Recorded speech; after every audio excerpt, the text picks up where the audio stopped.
you and your baby, we dedicate this film.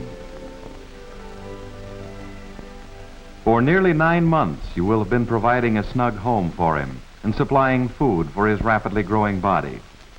9 months is not long in a lifetime, but if you're like the average mother-to-be, when it's nearly over, you'll be ready.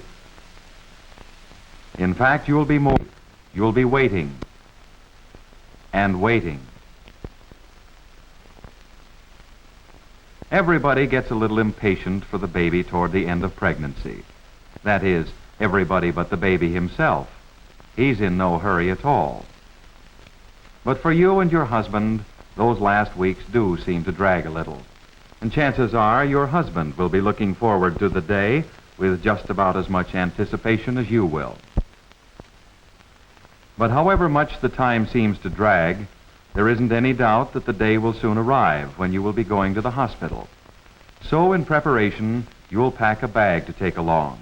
Toothbrush, makeup, a bed jacket perhaps, and so on. Useful things, and things to make you pretty.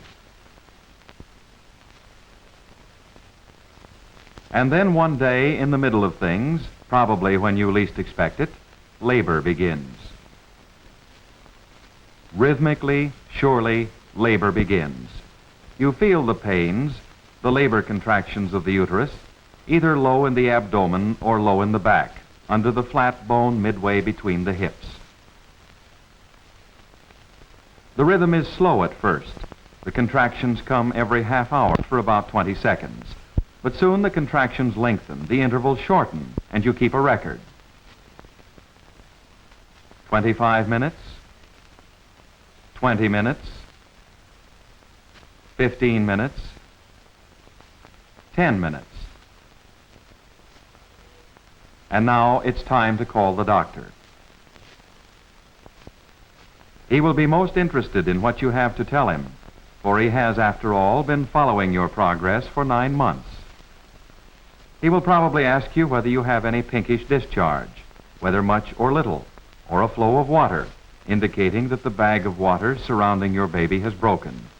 And he will surely ask you how frequently the contractions are coming along. Any one of these three, contractions 10 minutes or so apart, pinkish discharge, leakage or sudden rush of water, or any combination of them, will indicate to the doctor that you and the baby are ready to go to the hospital.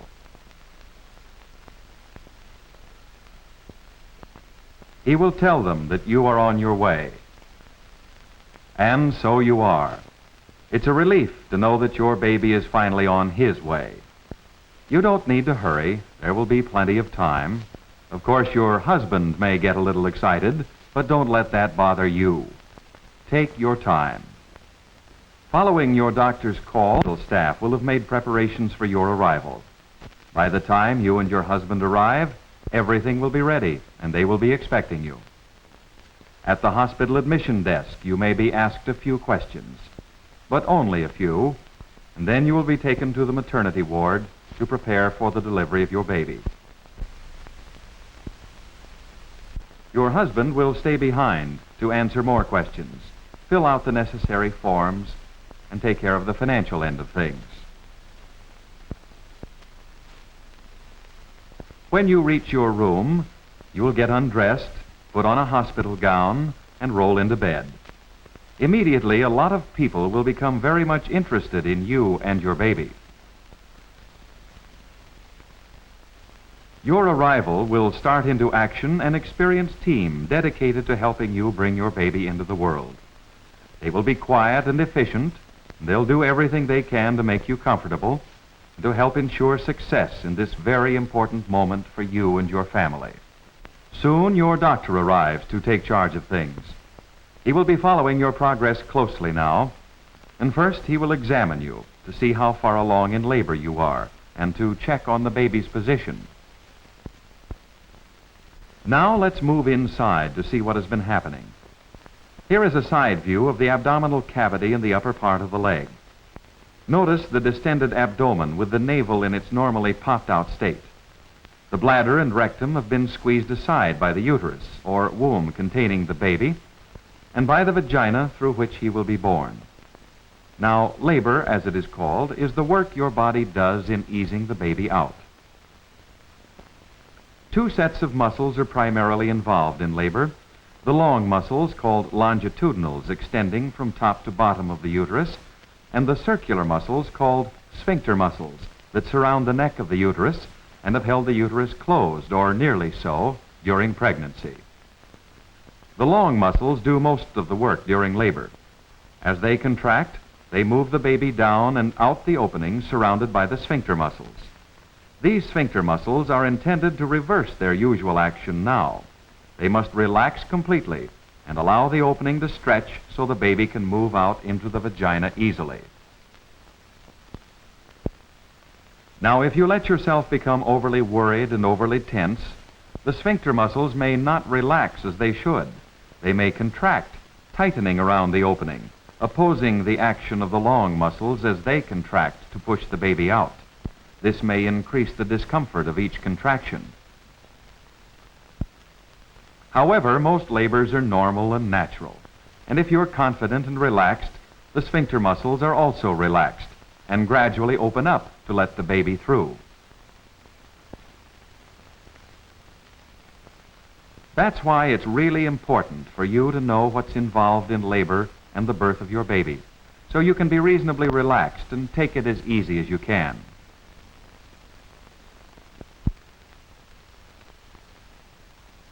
After the doctor has learned all he needs to know concerning you and the baby, a nurse will shave off your pubic hair and give you an enema to help clear the way for your baby's birth.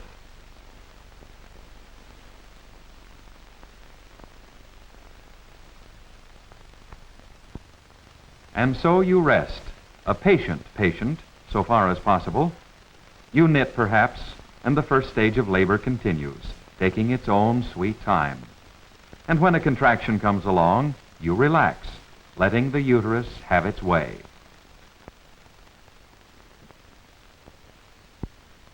Labor is divided into 3 stages. The first and longest starts when the contractions begin, when the mouth of the uterus begins to open. Gradually, the sphincter muscles relax. At the same time, the long muscles contract, gently pushing the baby on his way.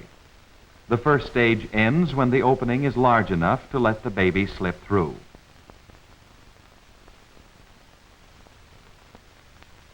During the first stage, helpful doses of medicine may be given to you if you need them. They will relieve some of the discomfort that your labor will be causing you and give you a peaceful state of mind.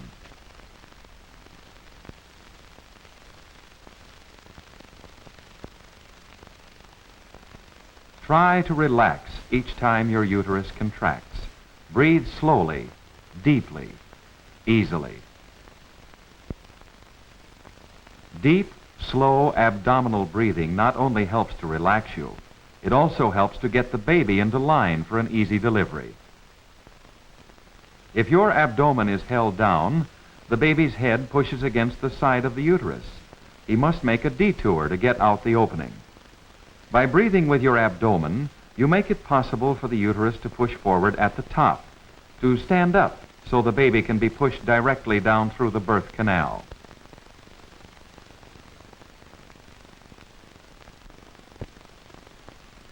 So far as you can, try to relax with each contraction. Try not to squeeze. This will help the sphincter muscles relax and allow the uterus to open. When the mouth of the uterus has opened completely, the second stage of labor begins, and soon you will be taken to the delivery room.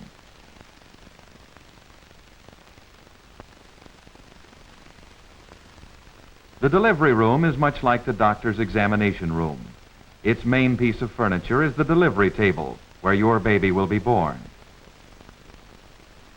There is a table with sterile drapes to cover your abdomen, legs, and buttocks, and with sterile gowns, towels, and rubber gloves for the doctors and nurses. Everything is absolutely sterile to protect you and the baby.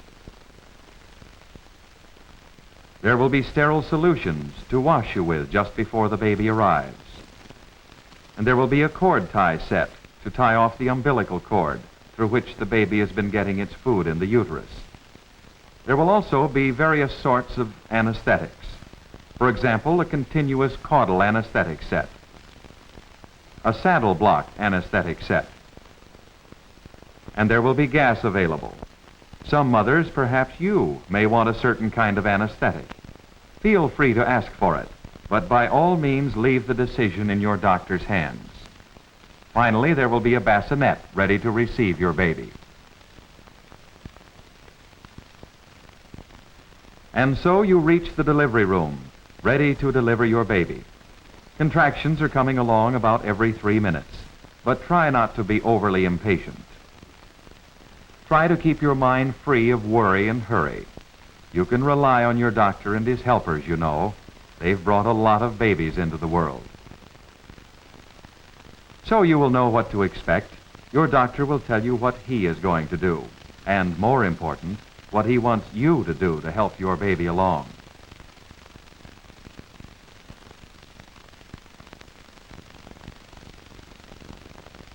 Now, what is happening inside your body? Well, the baby's head is moving through the mouth of the uterus.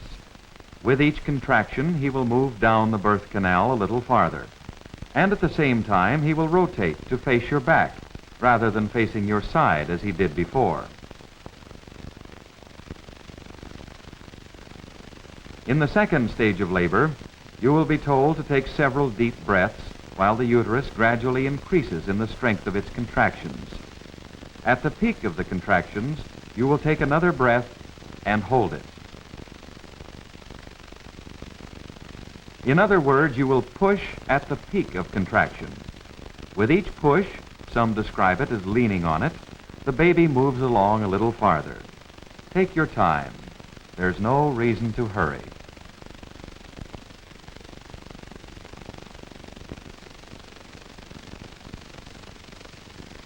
This is hard work, of course, and you need to rest between each contraction. You won't be alone in your work.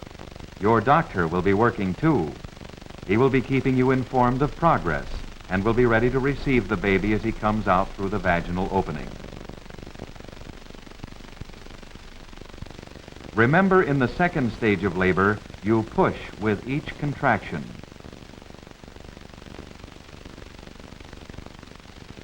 In the middle of things, with everything moving along well, you may suddenly wonder how the baby can possibly get through that small opening. Don't worry, you'll stretch enough. For 9 months, your body has been preparing.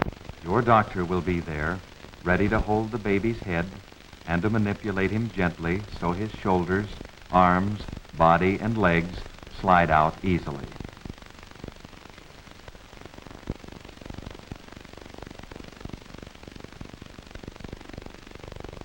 So, in a very little while, you have become 2.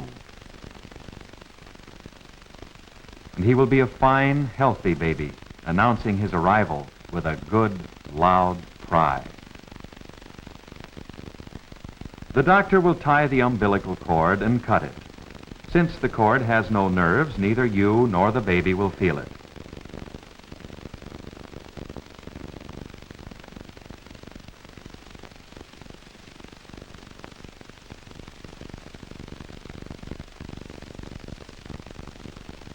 And now you can hold your baby. What a wonderful thing to give life to a new human being. And while you're getting acquainted with your baby, the third stage of labor begins. The placenta that has been feeding him begins to come loose. And another contraction or two discards it from your body in from 5 to 20 minutes. It is called the afterbirth. Your baby is born. The job is done. And when your doctor says, "Congratulations, you did a fine job," he really means it. Back in your room, you begin to realize how much you are going to enjoy your baby. He's all yours, every inch, every ounce of him. For you and your husband and the baby, it is the beginning of a new era, an era brimful of surprises and happiness. Doctor, dancer, lawyer, president. What will he be? Have you chosen a name for him? Don't forget to telephone the relatives. Are the announcements ready? Don't forget to get cigars and candy for the office. Ah, well, Father will take care of that. Now for a well-earned rest.